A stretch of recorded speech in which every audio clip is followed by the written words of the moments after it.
গত বৃহস্পতিবার 18 তারিখ কোটা আন্দোলনকারী ছাত্ররা তারা এই কাকরাইল মোড়ে তারা অবস্থান করতেছিল। যাই হোক তাদের ভিতরে একটা মিসআন্ডারস্ট্যান্ডিং হয়ে তারা যেভাবে এখানে আইসা ইটপাটকেল মারিয়া ছাত্ররা চলে গেছে গিয়া, দু একটা ইটপাটকেল মারিয়া চলে গেছে গিয়া।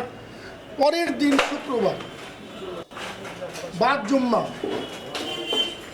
কোথার থেকে কোনো ছাত্রদের কোনো দেখি নাই, কোথার থেকে আইসা কারা আইসা এই অফিসটাতে এই রমনা থানা 19 নম্বর ওয়ার্ড আওয়ামী লীগের কার্যালয় এটাকে আইসা এইভাবে নির্মমভাবে এ কি কোনো ছাত্র হইতে পারে?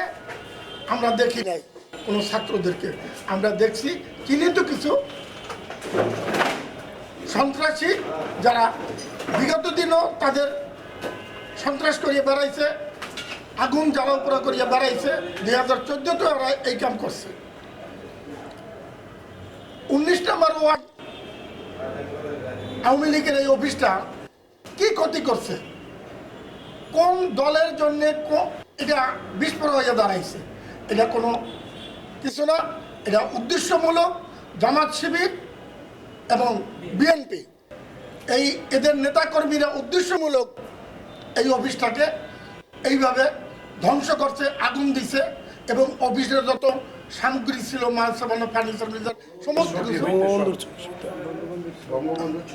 বঙ্গবন্ধুর ছবিটা পর্যন্ত তারা যে পোড়াইয়া এবং যেভাবে হোক তারা মাটিতে ফালাই দিয়ে গেছে।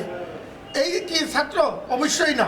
আমরা বলবো ছাত্র আন্দোলনে নামে তাদের উপর ভর করিয়া বিএনপি জামাত সারা দেশে এই তাণ্ডব লীলা চালাইছে, এইটি আমি মনে করতেছি।